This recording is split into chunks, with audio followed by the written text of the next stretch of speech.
The sky burned red above Varion 9. Smoke rose from the ruined outpost, twisting into the wind. Captain Ethan Cole stood among the wreckage with dust on his face and blood on his armor. Around him, the ground was covered with what was left of his unit. The Federation had already written them off. Command had sent no signal. The 82nd Recon was gone, listed as destroyed. But Cole was still breathing, and 5 of his men were still alive. He crouched beside a shattered wall, checking his rifle. The power cell blinked low. The desert heat pressed down hard. His throat was dry, but he didn't drink. They were out of water, out of time. Somewhere beyond the dunes, Krith hunters moved. The alien machines made no sound when they killed. Private Hale crawled closer, his armor cracked. "Sir, no comm signal. The pack is dead." Cole didn't look up. "Then we move quiet. We head north. Maybe we reach the ridge before night." Hale nodded. The others followed in silence.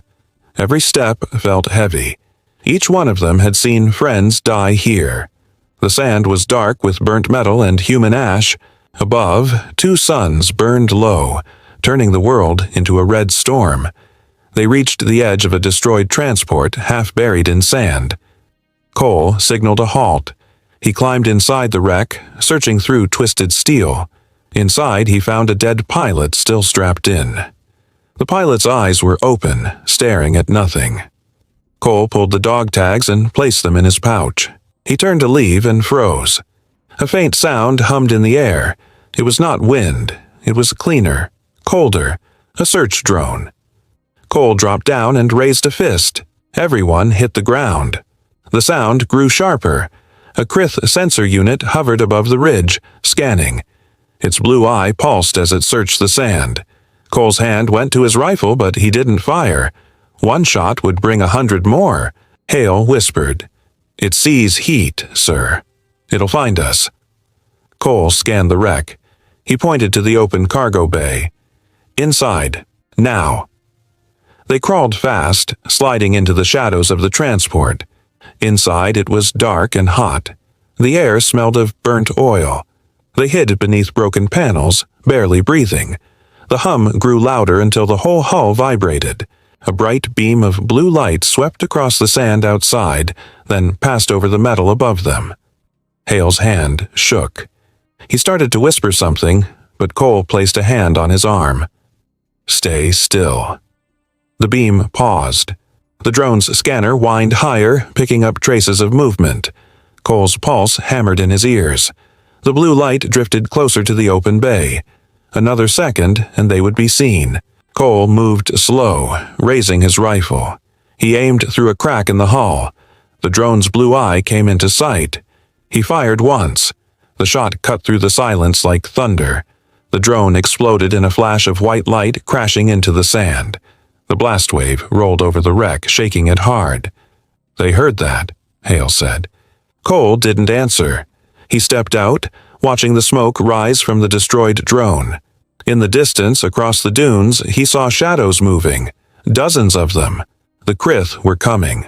He turned back to his men. "Get ready, they're on us." The soldiers checked their weapons. No one spoke. The wind carried the sound of engines, deep and steady. Krith dropships were descending. Cole looked at the horizon. He could see the dark line of the ridge far away, maybe 20 miles north. Freedom or another grave. "We run for the ridge," he said. "Move now." They started running through the sand as the alien dropships landed behind them. The ground shook. Red light filled the sky. Cole didn't look back. A single shot echoed across the dunes. Not alien, but human. One of his men fell face first into the sand. Cole spun around. There was no enemy in sight, only the sound of the wind and the rising hum of approaching engines. The shot still echoed through the dunes when Cole dropped to his knees beside the fallen soldier. It was Private Lang. A hole burned through his chest plate, clean and sharp. Cole checked for life, but there was none. He looked up fast, scanning the ridges. The sand was empty. No movement, no glint of alien metal. Whoever fired that shot was gone. "Move!" Cole shouted. They're tracking us now. The survivors ran through the dunes, their boots sinking deep. The twin suns beat down like fire. Krith engines roared behind them. Dropships screamed across the sky, dropping metallic pods into the sand. The pods burst open and tall shapes crawled out, their armor black and smooth like insects. Blue light flashed from their eyes. Cole led his men toward the ridge. The wind whipped against their visors, throwing sand in their faces. Plasma fire cut across the air. Explosions threw up walls of dust. One Marine went down, hit in the leg. Cole grabbed his arm and dragged him forward. "Keep going," he shouted. "Don't stop for anything." They reached a broken trench line, the remains of an old battlefield. The metal walls were torn and half buried. Cole waved the men inside. They dropped behind the wrecks, gasping for air. The sound of plasma fire rolled closer. Hale looked at Cole. His voice shook. "Sir, we can't outrun them. We're running blind." Cole checked his map screen. It was static. The system was fried. He cursed under his breath. "We keep moving east. There was an old comm tower near the ridge. If it still stands, we can call command." Hale didn't argue. He reloaded his rifle and took point. They moved again, crouched low. Behind them, the Krith advanced fast, silent and relentless. The air shimmered from their plasma rifles. A shadow passed over them. A drone. Cole fired first, the round punching through its lens. It dropped from the sky in flames. The explosion shook the ground. The Krith turned their fire toward it, thinking it was resistance. Cole used the moment to move. They crossed the dunes until they saw a line of dark shapes ahead, structures half buried in the sand. Cole froze. It was not human. The shapes were sharp and curved, glowing faintly with blue symbols. "Krith outpost," Hale said. "Looks dead." Cole stared at it. The wind blew across the ruins, carrying the smell of scorched metal. He made a decision. "We take shelter there. Move in quiet." They entered through a broken hatch. Inside, the air was colder, dry, and stale. The walls were smooth black metal. Strange lights blinked faintly along the floor. The sound of the storm faded behind them. The men spread out, checking corners. Hale found a control station still active. Alien text scrolled across the screens. He tapped one, and the display shifted into human language. Cole stepped closer. The data showed human transmission logs, Federation codes, attack routes, supply drops, all stolen. He scrolled down and saw one more file labeled 88 Recon. Coordinates confirmed. His stomach turned cold. They knew where we were before we landed. Hale looked at him. "Sir, that means someone on our side sent this." Cole said nothing. He stared at the screen until the glow reflected off his armor. Then he turned away. "Pack it up. We leave now." Before they could move, a sound came through the speakers, a voice calm and deep. It spoke in English. "Captain Ethan Cole." The men froze. The voice was steady, confident. "You survived. Impressive. I was told humans break faster." Cole raised his rifle toward the sound. "Who is this?" "General Cyrek," the voice said. "Strategist of the Krith. You were betrayed by your own. I watched it happen." Cole glared at the control screen. "You're lying. Then ask your command why your signal was cut before the drop. Ask them who sold your position." The voice faded into static. The screen went dark. Outside, the wind howled harder.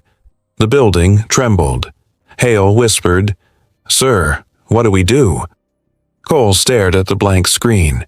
He could still hear the echo of the voice in his head. "We find out who set us up," he said, "and we make them answer." The lights above flickered. From deep inside the alien base came a low, rumbling sound like machinery waking up. The floor shook under their boots. A deep sound rolled through the alien base like a heartbeat. The walls came alive with blue light. Cole looked around, weapon ready. The glow ran through the metal like veins, spreading fast. "Hale, what did you touch?" Cole said. "Nothing, sir. The system started on its own." A door opened ahead with a hiss. Cold air rushed out. The men aimed their rifles, waiting for movement. Nothing came. Only the hum of the bass filled the silence. Cole stepped forward, scanning the new corridor. It was wide and curved, covered in strange writing. The lights followed their steps, turning on one by one.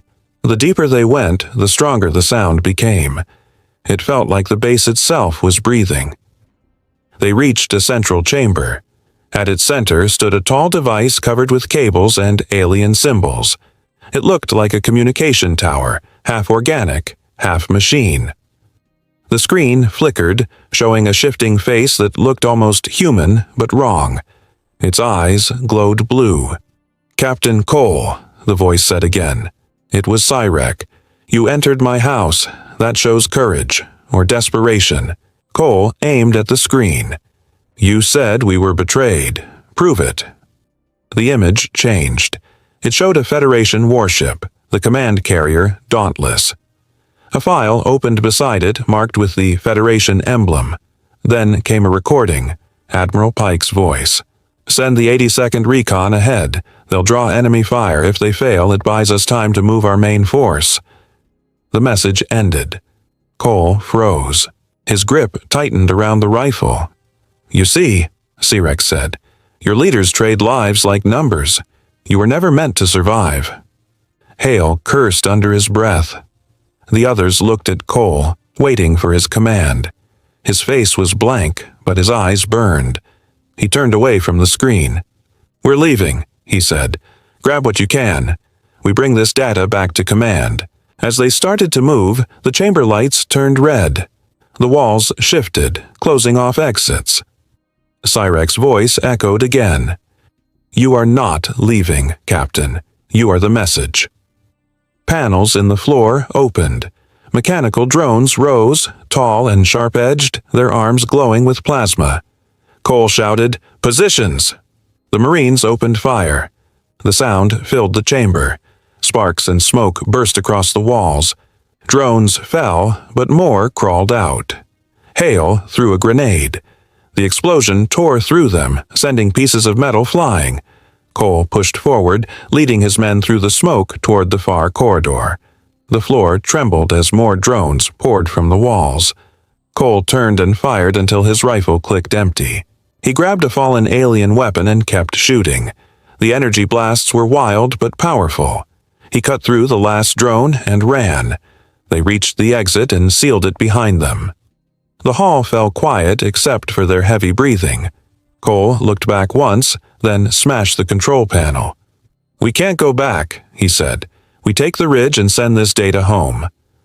Hale nodded, but his voice was low. "If Command did this, will they even answer?" Cole didn't reply. He checked the datapad again. The recording was still there. He slid it into his chest armor. They moved out through the sandstorm outside. The alien base faded behind them, swallowed by dust. The sky was black now, lit by fire from the distant front lines. Hours later, they found the remains of a crashed human dropship half buried near the ridge. Cole climbed inside, searching for supplies. The smell of burned fuel and blood filled the air. Inside the cockpit, he found a folded banner, their unit flag, the Cubs emblem. It was covered in dried blood. Hale stepped beside him. "That's ours. How did it get here?" Cole stared at it in silence. The ship's log showed it had left the main carrier 2 days after their mission started. The cargo list read one line. "Status report. KIA confirmation." Cole looked at the blood-soaked banner. His jaw tightened. "They buried us before we were dead," he said. From outside came a faint sound, a voice whispering through static on a damaged comm. It said his name. The broken comm crackled again. Cole turned toward the sound. It came from a shattered console near the back of the crashed ship. He brushed off the sand and tapped the controls. A faint voice came through the static. "Captain Cole, this is Command. Report your status. Repeat. Report your status." Cole froze. Hale stepped closer. "Sir, that's them." Cole listened. The voice was weak, but real. He picked up the mic. This is Captain Ethan Cole of the 82nd Recon. We are alive. Repeat, we are alive. We have the proof of internal betrayal. We need extraction." There was a pause. Then a reply came, calm and firm. "Cole, this channel is secure. Stay where you are. We'll send a retrieval team." Hale smiled for the first time in days. "We made it." But Cole's face stayed hard. He looked around the ruined ship. The voice was too calm, too certain. He had heard that tone before in command briefings. "No coordinates, no code check. That isn't command," he said quietly. The radio went dead. Outside, a new sound rose from the wind, the low rumble of engines. Cole and his men ran to the hatch. Across the dunes, 3 small craft approached, fast and low. They carried human markings, Federation ships. Their floodlights cut through the dark. Hale cheered. "Rescue ships!"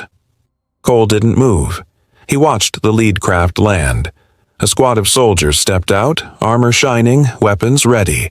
They moved with precision, no fear. Too clean for a rescue team.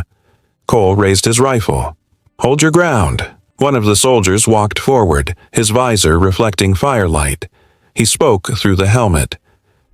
"Captain Cole, you are ordered to surrender all data and stand down. You are to be taken into custody by authority of the Federation Council." Hale blinked. "Custody? For what?" Cole stepped forward slowly. "You got a name, soldier?" The man hesitated. "Commander Riggs, Internal Security." Cole nodded once. "Then you know what's in this data file." Riggs shifted. "That file is classified. Hand it over." Cole smiled coldly. "Yeah, that's what I thought." He fired first. The shot hit Riggs in the chest, dropping him. The dunes exploded into chaos. Plasma fire cut through the night. Cole and his men dove for cover. Sand blasted into the air. 2 of the Marines went down under the first wave. Cole rolled behind the wreck and shouted, "Flank right! Take their engines out!" Hale and the last Marine sprinted to the side. Their rifles burned bright against the dark sky. One of the enemy ships took a hit and went up in flames. The blast lit the desert like daylight. The rest of the enemy pulled back behind the ridge. Cole ran to Hale's side. The Marine was hit, blood running down his arm. "Sir, they're calling for reinforcements." "Then we finish this fast." Cole threw a grenade toward the second ship. It exploded under the landing struts. The blast flipped it on its side. Metal screamed. The last ship lifted off, firing heavy rounds into the sand around them. Cole grabbed Hale and dragged him into cover. A voice came from the ship's loudspeaker. It was Admiral Pike. "Stand down, Captain. You've done enough damage. That data dies with you." Cole stared at the ship through the smoke. "He knows we're alive," Hale whispered. "He always knew," Cole said. He fired one last shot at the ship. The round hit its fuel pod. The craft exploded, throwing fire across the dunes. The shockwave knocked them both down. Cole's vision blurred. When he looked up, the night sky was filled with fire and falling debris. He stood on shaking legs. Hale was on the ground, breathing hard. Cole lifted him up. In the distance, through the smoke, Federation lines were visible, faint lights across the horizon. Cole looked toward them. "We go back. We tell them everything." Hale nodded weakly. Behind them, the wreckage burned, sending smoke into the black sky. As they started walking, Cole looked down. In the sand near his boot was a cracked helmet with a Krith symbol carved into it, the same mark from the alien base. He picked it up slowly, realizing what it meant. The Krith had seen the battle too. They knew where he was. The storm hit the valley before dawn. The sky burned red as the alien engines roared across the horizon. Cole stood on the ridge with his rifle tight in his hands. His armor was cracked, the visor half blind, but he stayed on his feet. Behind him, the few surviving soldiers waited in silence. They looked at him like men who had nothing left except one final order. Static buzzed in his earpiece. The enemy signal grew stronger. Krith flyers cut across the clouds, dropping lines of plasma that turned the ground to glass. Cole didn't move. His voice was calm when he spoke. "Hold position. Wait until they see us." The first wave came crawling over the rocks. Tall and sharp, the Krith moved like shadows. Their armor was alive, moving with strange light. Cole fired first. The shot tore through the lead creature's chest. The valley exploded in gunfire. The humans fought with everything they had left. Heat washed over them, smoke burned their eyes, and the ground shook from the blasts. Cole moved fast between cover, shouting for his men to fall back toward the ridge. He saw men fall, cut down by alien fire. He dragged one back, left another when it was too late. The sound of metal and screams filled the air. Still, he kept fighting. Then the signal came again. A human voice, faint through the static. It said his name. Not the code name, not the rank. His real name. He froze for 1 second, the gunfire still echoing around him. "Who is this?" he shouted. The voice came again. "Cole, this is Mara." He couldn't breathe. Mara was gone. They said she died with the Cubs division 2 years ago. But now her voice was alive in his ear. The noise faded, replaced by a sharp beeping tone. His visor flashed coordinates, a point deep inside the Krith lines. He didn't think. He grabbed his pack and called for a retreat. The survivors followed, confused and bleeding, through the smoke and fire. They moved down a narrow ravine while the Krith regrouped above. When they reached the old base ruins, the signal grew stronger. The air shimmered near the bunker doors. Cole stepped forward, gun raised. Then he saw them. 6 banners hung from the metal frame. Each one carried the symbol of the Cubs division. In front of them stood a woman in black combat gear, helmet under her arm. Her face was scarred, but alive. It was Mara. The men stopped in shock. Cole couldn't speak. Mara looked at him and raised the banners. The fabric was torn, but each one had marks burned into it. The names of the fallen. "They said we died," she said, voice cold and steady. "But we lived. We fought for years out there, and we brought something back." From behind her, the air opened with a low hum. Shapes moved out, half human, half machine soldiers. They carried weapons glowing with alien light. Cole stared at them, then at her. "What did you do?" he asked. Mara stepped closer. "I did what command wouldn't. I made us stronger." She turned towards the horizon, where more Krith ships appeared. "Now we finish this." The Krith army swarmed down the hills. Cole gave the order, and the valley turned into fire again. The hybrid soldiers tore through the aliens with brutal precision. Cole fought beside Mara, side by side, cutting through the line. For a moment, humanity pushed back. Then the ground split open. A massive ship rose from below, black and silent. The Krith flagship. Its guns glowed white. Cole looked at Mara. She smiled, calm and certain. "They'll remember this," she said. The sky flashed white. The sound of the blast drowned everything. Cole saw her raise the banner one last time before the light swallowed the valley.